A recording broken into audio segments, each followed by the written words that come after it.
નમસ્કાર, હું ગૌતમસિંહ સુદાન, સામાજિક કાર્યકર, નડિયાદ ચેકપોસ્ટ લાઈવ ન્યૂઝ નડિયાદથી આપનું સ્વાગત કરું છું.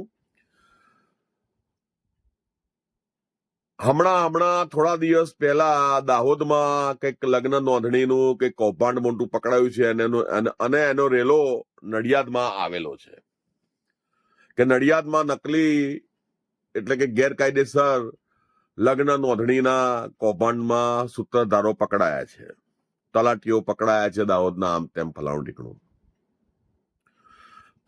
પહેલું બાબત એ છે કે આ લગ્ન નોંધણી બાબતે મેં 2 વર્ષ અગાઉ જાહેરમાં ફેસબુક ઉપર ને બધી રીતે આ જાણકારી આપેલી પ્રશાસનને નડિયાદના, અને તત્કાલીન કલેક્ટર શ્રી બાચાણી શ્રીને મેં એમના વોટ્સઅપ નંબર ઉપર પણ માહિતી મોકલેલી હતી.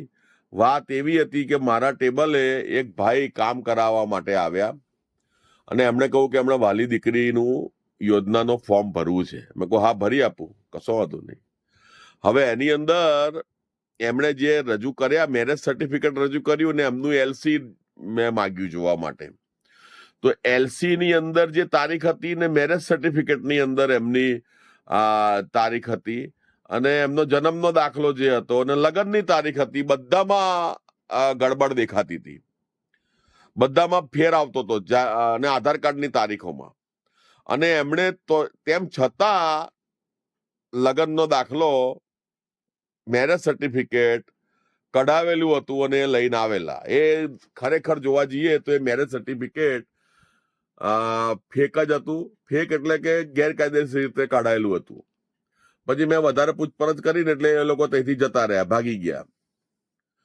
કહેવાનો મતલબ શું છે કે આ બાબતે અમે પહેલેથી જ જાણ કરેલી હતી ને કુદરતનું કરવું એવું કે એના 2 વર્ષ પછી એટલે કે હાલ 2025માં નડિયાદમાં જ એનો રેલો આવ્યો કે નકલી લગ્ન નોંધણી થાય છે.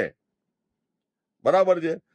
તો તમને જ્યારે કોઈ સામાજિક કાર્યકર નડિયાદનો જાણકારી આપતો હોય પ્રશાસનને, કે તમને કોઈ બી બાબતની જાણકારી આપતો હોય તો ઇન્વેસ્ટિગેશન કરીને જ આપતો હોય. તમે એની બાબતને નજરઅંદાજ કરો અને પાછળથી કૌભાંડ નીકળે તો જે તે વખતે જે તે અધિકારીને મેસેજ આપ્યો હોય તો તે અધિકારી ઉપર એક્શન લેવી જોઈએ કે તમને જાણકારી આપી તેમ છતાં તમે એક્શન લીધી કેમ નહીં.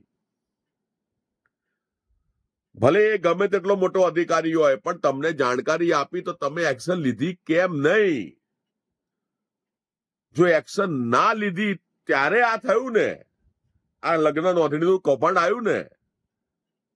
જો એ ટાઈમે જાગૃતતા વાપરી અને તમે તાત્કાલિક ધોરણે એક્શનો ચાલુ કરી દીધી હોત, કાર્યવાહી ચાલુ કરી દીધી હોત, તો આ કૌભાંડ વધવાનું હતું આગળ.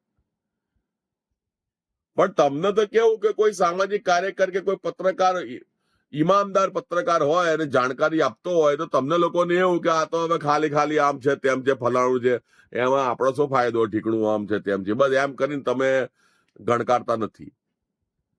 ફટાકડાની બાબતમાં પણ મેં જાણકારી આપી હતી આજથી 3 વર્ષ પહેલા કે લારી ઉપર ફટાકડા ગેરકાયદેસર રીતે વેચાય છે, કોઈ અકસ્માત થશે એનો જવાબદાર કોણ. તો હમણાં 1.5 વર્ષ પહેલા આપણે અહીંયા ડીસાની અંદર પેલી એક ફટાકડાની કંપનીમાં વિસ્ફોટ થયો અને 10 થી 12 જણા મારા ખ્યાલથી મરી ગયા છે. તો આ બાબતને ઉપર, મારી આ ફટાકડા વાળી બાબત ઉપર પણ જો તમે ધ્યાન આપ્યું હોત તો પેલો અકસ્માત થવાનો નતો.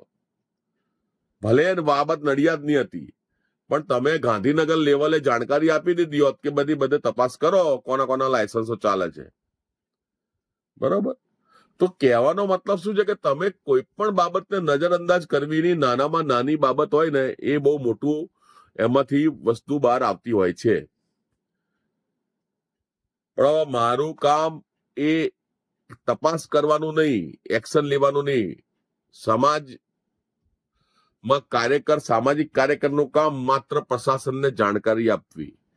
આગળ પછી પ્રશાસન કામ કરે ના કરે એ એમને જોવાનું અને ભવિષ્યમાં એમના કર્મોનું ફળ એમને મળે. બરાબર. અને એમના કૌભાંડો બહાર આવે તો એમને ભોગવવાના. અમારે શું, અમે તો જાણકારી તમને આપી. જય હિન્દ, જય ભારત.